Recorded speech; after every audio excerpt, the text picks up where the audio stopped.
Hi guys, today I want to share with you my recent full extended interview with Damon Minchella from Ocean Colour Scene. As I was putting together my recent documentary on the band, there were some gaps in the story that I needed to bridge, and so Damon very kindly agreed to help me out. We met up on Zoom and talked through each of those blank spaces in the story. But in the process, Damon also told some great news stories that hadn't been heard before. So, with his permission, I'm putting out this extended interview so you guys can hear it all. If you've already seen my Ocean Colour Scene documentary, you will have already heard some excerpts from this interview. But the vast majority of it is new, covering Damon's memories and behind-the-scenes stories from when OCS were on the way up and when they were at the top.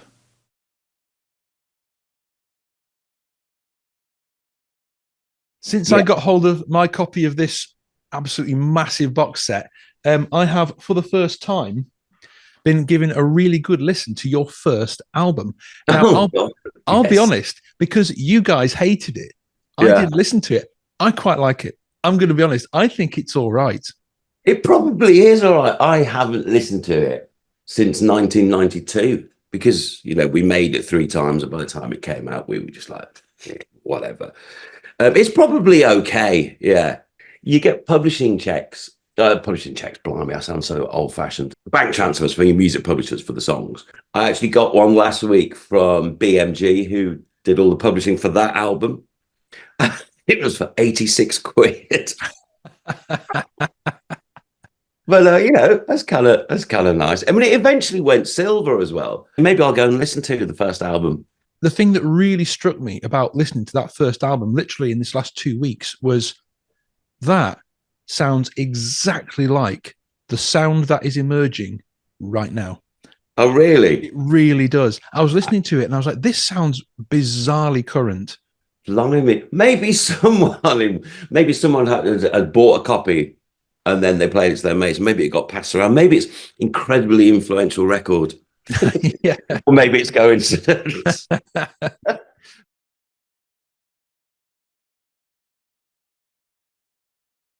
Right. So the first question I want to ask you is about Carolyn. This is a real deep dive, this one. The original drummer in the Fanatics. So she was let go in the early days and then went on to publicly out Simon in the national press without his permission and before he'd even told his parents. I mean, holy shit. What do you remember about that?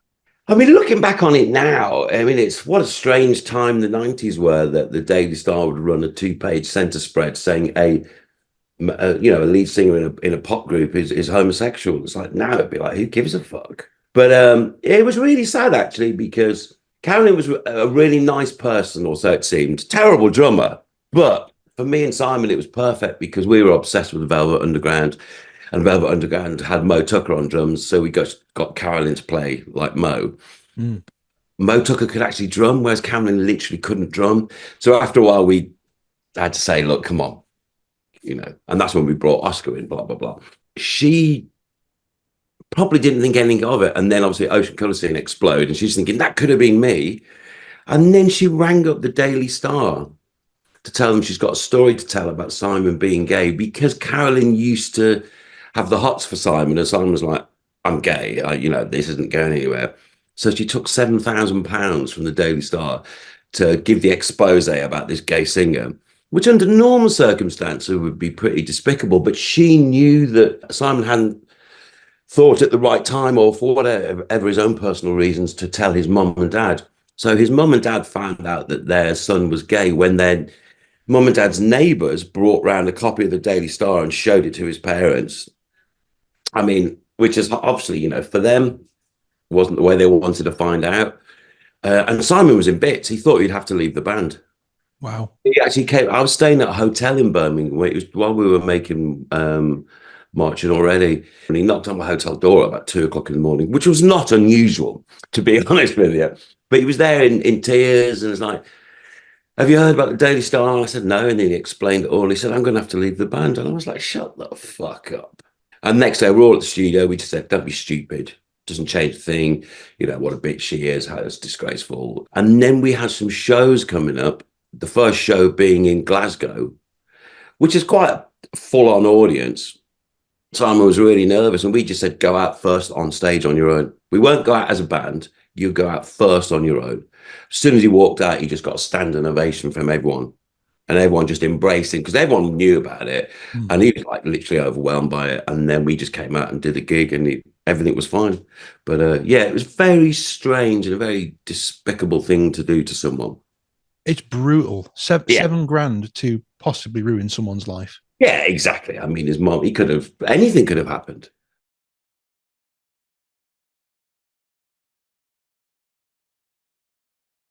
Are there any memories or stories of your time with Ocean Colour Scene in that first 10 years that you've never told before that you'd like to share? First one is me. The time I almost got beaten up by Slipknot security in Yokohama in Japan. So bizarrely, there was this series of festivals. I think they're called Summer Sonic, and they're always in Japan. I might have the name of the festival slightly wrong, but that's what it was. So it was like you'd have about 4 different like massive football stadiums in Japan, and it would like it's like a bit like a Reading and Leeds thing. One day was like I don't know, Oasis, Primal Scream, yada yada yada, all those sort of bands, and then the other rolling alternating day was Marilyn Manson, Slipknot, A Band, The Cult, and some other like heavy bands. The other A band was Ocean Colour Scene. We went on stage after The Cult, before Slipknot and Marilyn Manson. Right. Okay, totally different audience. In Japan, you could get away with it. We didn't realize the bill was like this. Our agent hadn't told us till we get there. We're like, what the fuck? We're going on stage after The Cult and before Slipknot. And then Marilyn Manson's headlining. So we'd all be instructed backstage, you're not allowed to speak to Marilyn Manson. If you see him, do not talk to him. Okay. Now, Marilyn Manson's real name is Brian. I see a very lonely looking fella with a little backpack with dark eye makeup on, the little spikes all over his clothes, having some soup and catering. It was Marilyn. I just walked up to him and said, hi, Brian. His security come over, removed me. Okay, it's fine. So we've done the gig. That's like a build up to it. We've done the gig, and me and Steve are having a few beers, and then you hear Slipknot have started.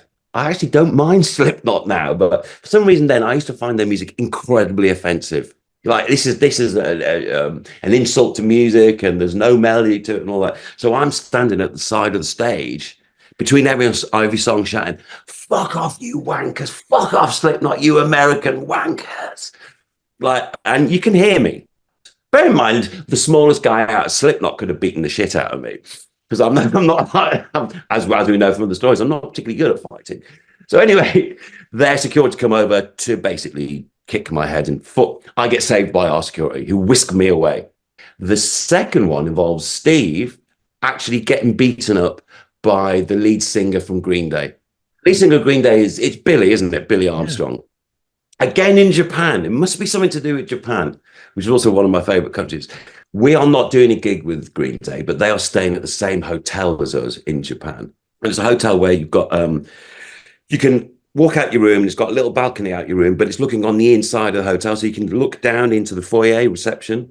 Steve's gone out with one of the roadies and got absolutely hammered, and they've stolen some bicycles. Steve decides it'd be a really good idea to ride his bicycle that he's stolen into the foyer of this really plush hotel. He's riding in blind drunk. There's this American band checking in to reception who are clearly very jet lagged, very tired, quite recognizable in the fact that it's Green Day, but Steve can't really see them because he's hammered. He basically rides his bicycle, almost runs over Billy Armstrong. Billy Armstrong says, hey, buddy, fuck you, man, because I'm hearing all this commotion. So I've walked onto my balcony to have a look. And Steve goes, oh, fuck off, you Green Day cunt. Right, falls off his bike. Billy Armstrong is tiny.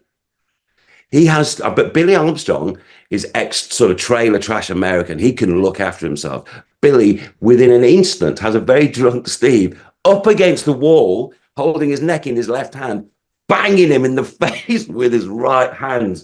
And I'm looking down at this thinking, I know I'm jet lagged, but am I actually seeing my mate Steve being punched in the face by Billy Armstrong from Green Day in a really posh hotel in Tokyo? Wow. And the answer is yes. I mean, it didn't last long because then hotel security and everyone piles in and all that. So it's almost being beaten up by Slipknot, being beaten up by Green Day.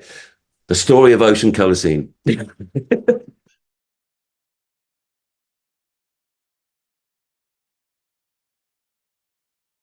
So when the band were kind of in the wilderness after your split from your first record company, what was the general feeling in the band about Steve getting to go away with Paul Weller? Did you guys feel that was the end? No, no, it was absolutely fine because we parted company with Phonogram.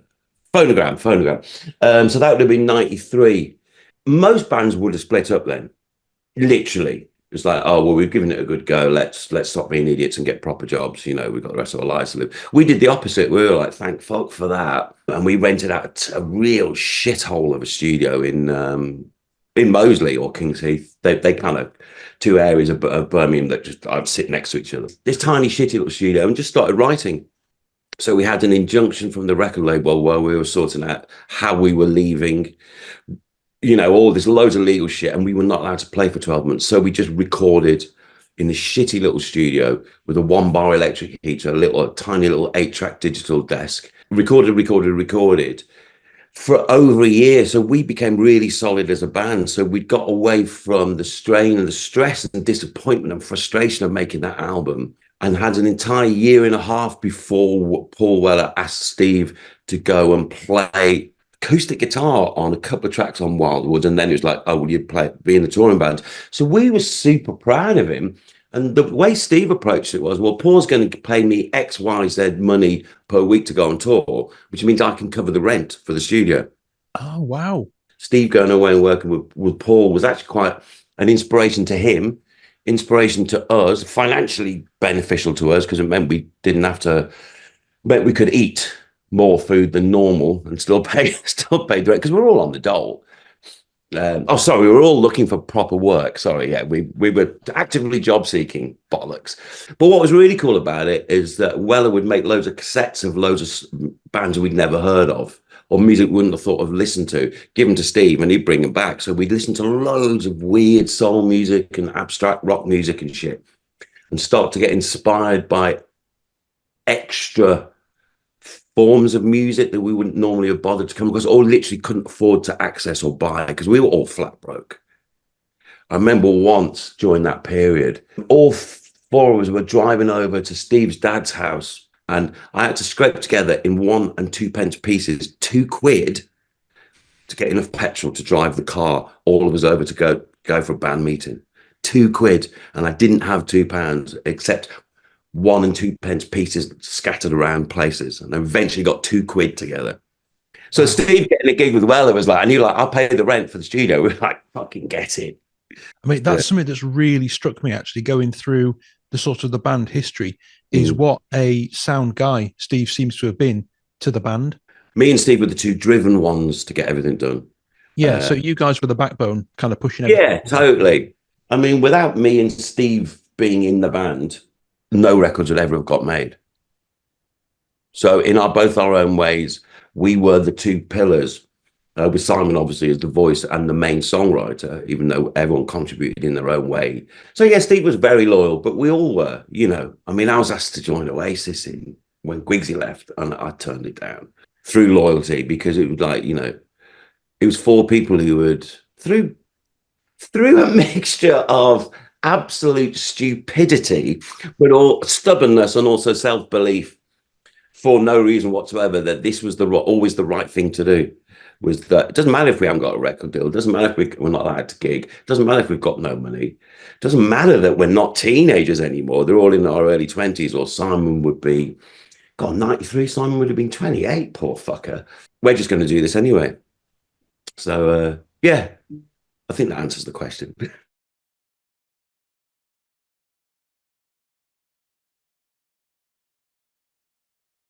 Right, so you guys got to go with Oasis on the Live Forever tour.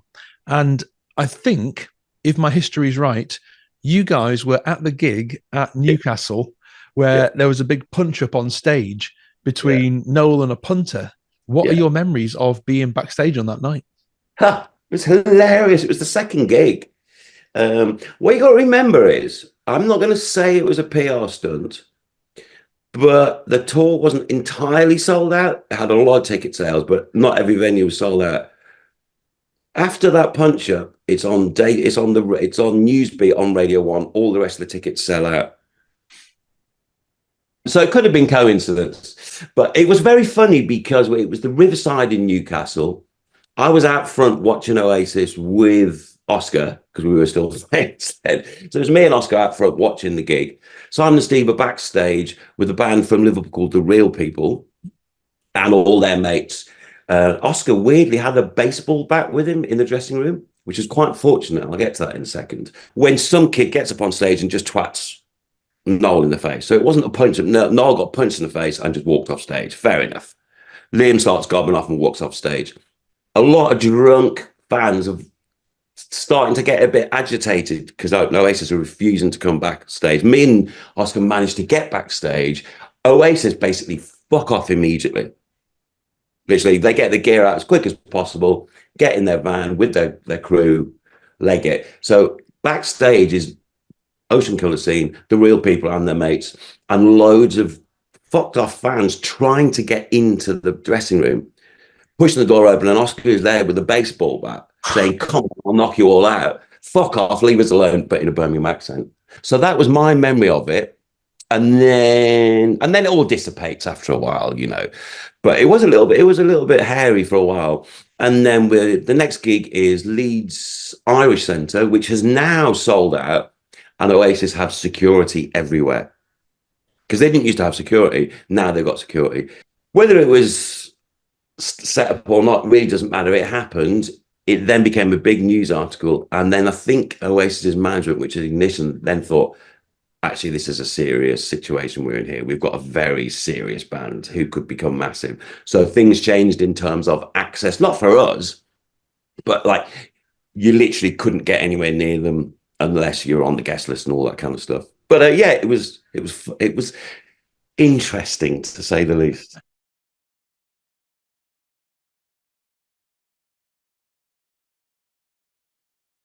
I think one of the most amazing things about the way Ocean Colour Scene actually made it was being in that really, really dark place and going all the way to the absolute top of the charts. You did it by such an unusual route. You had this kind of almost like holy trinity of really powerful fans and supporters in Paul Weller, Noel Gallagher, and Chris Evans. I mean, those three guys just bloody loved you guys. And when you were struggling, it looked from the outside like they just went, "We like them, up you come," and basically raised you guys up to their level because they just got on with you. I mean, that, and because they liked your music. Yeah, I mean, they were kind of just friends, though. That's the weird thing. Obviously, like, you know, you get old, like Paul Weller, he's like, you know, you look up to him and all that. But when you're seeing him every day, he's just Percy, which is his nickname.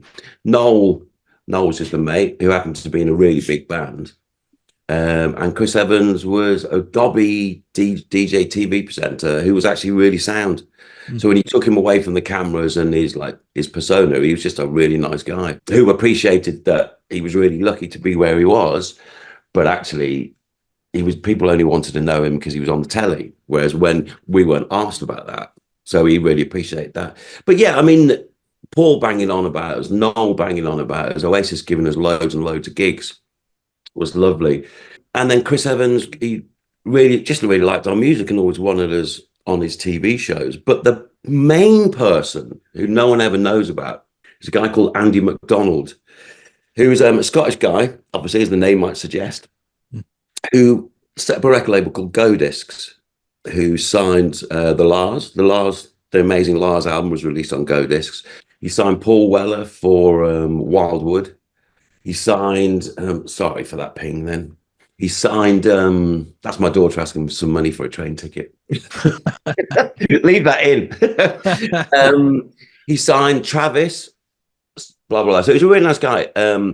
He heard our original, like some early demos of David Caught Train, 40 Past Midnight, The Circle, blah, blah, blah. When me and Steve were recording with Weller for Stanley Road, he came down the studio and we played him a cassette of some of our demos. And he's like, "I fucking love Ocean Colour Scene. I love these demos." He said, "Problem is, Go Discs are quite a small label. I've just signed this band from Scotland called Travis, who we hadn't heard of." He said, "I'd love to sign you. I can't do it. But I'll tell you what I'll do for you. Here's 10 grand. I'm going to give you 10 grand. and I'm going to come to my house once we finish the recording with Weller. Come to my house. I've got a 16-track recording desk and a 1/4-inch tape machine. It's like a home studio thing. He said, I'll give you that and the 10 grand. Go and make your own record, and someone will release it. With that 10 grand, we moved out the really appalling little studio we were in. And Chris, our manager, found the studio in 5 Ways in Birmingham, but we called it Moseley Shoals anyway. It wasn't in Moseley.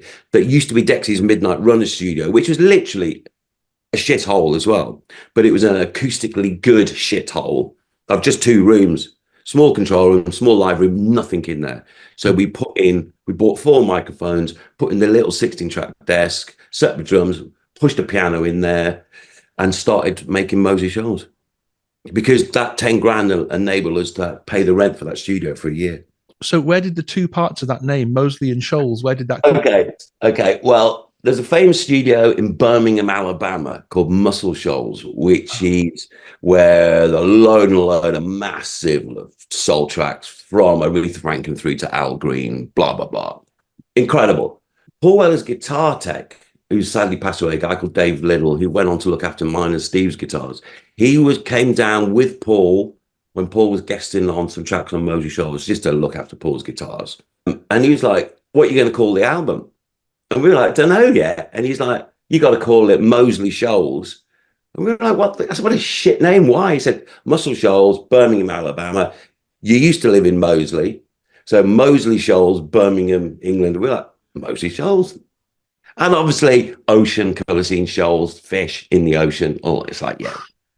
So that's where it comes from. Yeah, that's it. So Dave Little, rest in peace. It's his fault.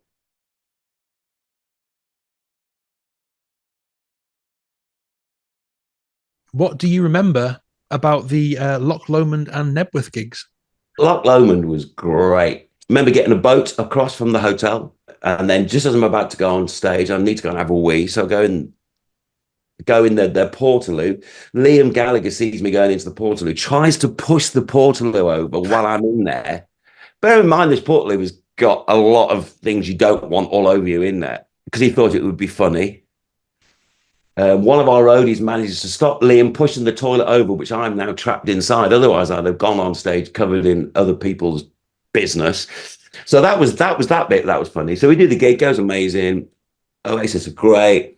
Then back at the hotel, I go to bed, 2 o'clock in the morning. I come down for breakfast at 10 o'clock in the morning. Liam is still there in the bar with Paul Gascoigne, where I left them 2 o'clock that morning. And then Nebworth is a week later, and Nebworth was fantastic. It was incredible. And it was almost like we got to that stage where we've all got away with this, and now we've become a thing where we don't feel like we're imposters, because Oasis did for ages, how are we so big? And we were the same, and I've had this conversation with Rich as well, Rich Ashcroft. It's like, fuck, this is actually real. We are quite good, because you always doubt yourself, and if you didn't, then you'd be a big-headed, wanker. Dearly departed Keith Flint from Prodigy, having a cup of tea with him backstage. Yeah, they were defining moments, and it's funny when you look back at the ticket prices as well, when people like post them up on social media, and they got like ticket price from like an arena show, and it was like £6.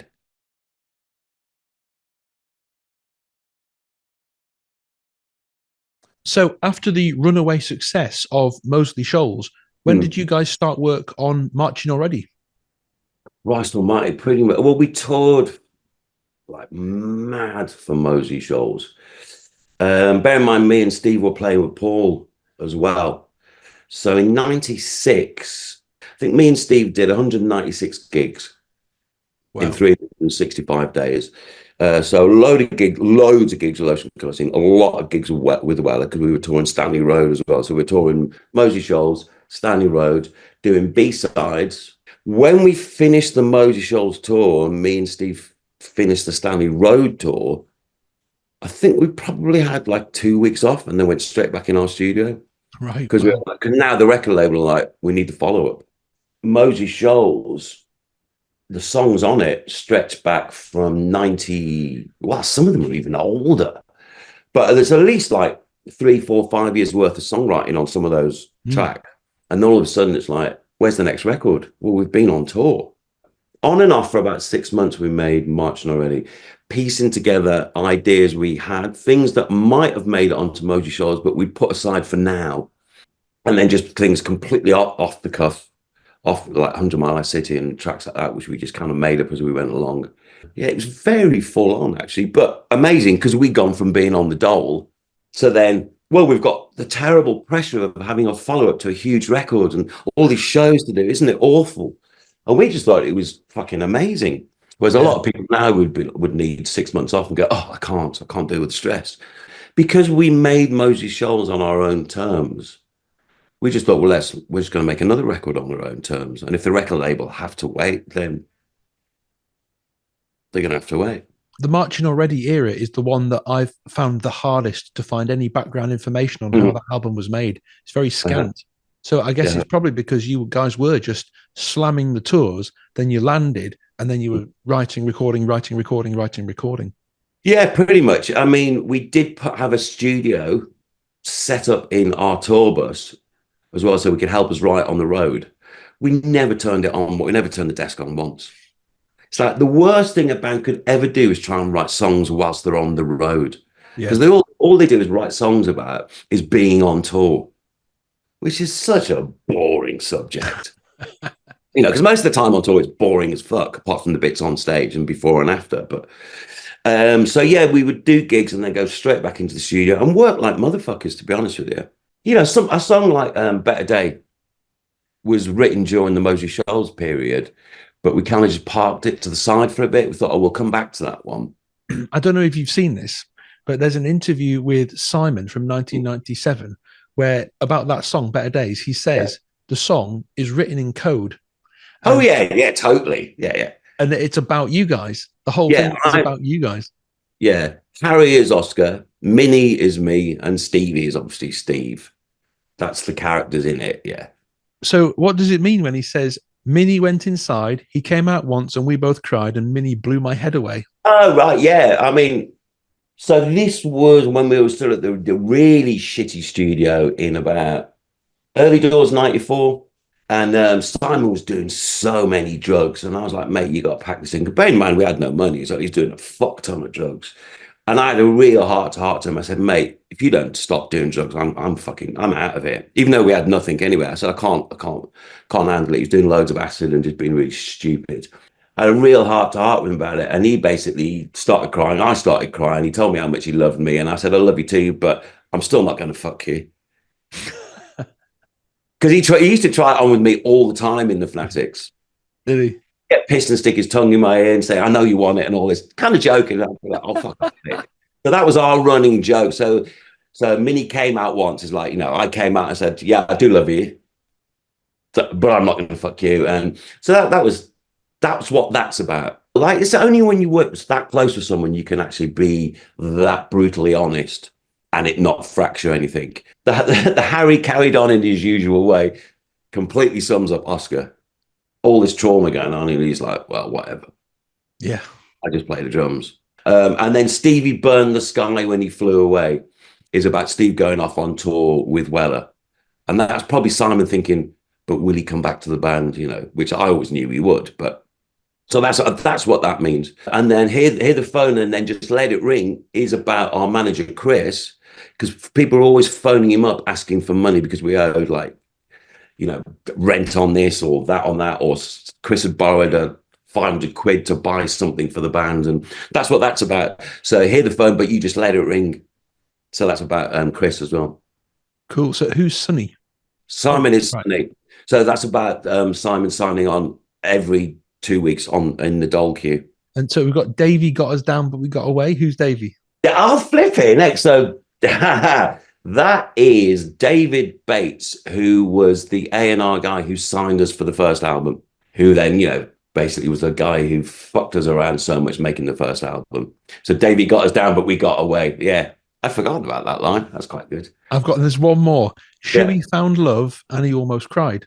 Chewy, flipping, hey. So Chewy was our in-house roadie, who was basically an Uber fan we met at a gig in Swindon during the first album tour, who ended up living in the same flat as Steve. And he was quite a big lad, not their most handsome chap. Whilst he was in and around Moseley, Kings Heath area, and staying in one of our fucking god awful flats that the others lived in, he obviously met a girl. And I even forgot Chewy was in it. So the reason we call him Chewy, his name was Ian, but he had a way of testing the mic. So normally when you test a mic, you go 1 2 1 2 1 2. It'd always sound like he's saying one chew, because he had a slight lisp. One chew. So our nickname for him was Chewy, just purely from that. It sounds a bit childish now, but then it makes it into a really good song. So all power to Simon for putting in all those coded messages within a pop song. That's so cool. That's so interesting. So that song really is the summing up of where you guys had started from and where you'd got to. Because by the time of Marchin Already, you dethroned Oasis. You knocked Oasis off #1 in 1997. I mean, fucking hell. Marchin Already was the 7th best-selling album of 1997, which is kind of ridiculous, really, when you think, you're up against flipping Simply Red and God knows what else, Enormo bands or whatever. It's quite interesting, though, Better Day, because it was written in the period where we had nothing. So that song is about us having nothing, and then obviously we're then playing it at arenas, which is it's actually really quite ironic. But that's quite cool, actually.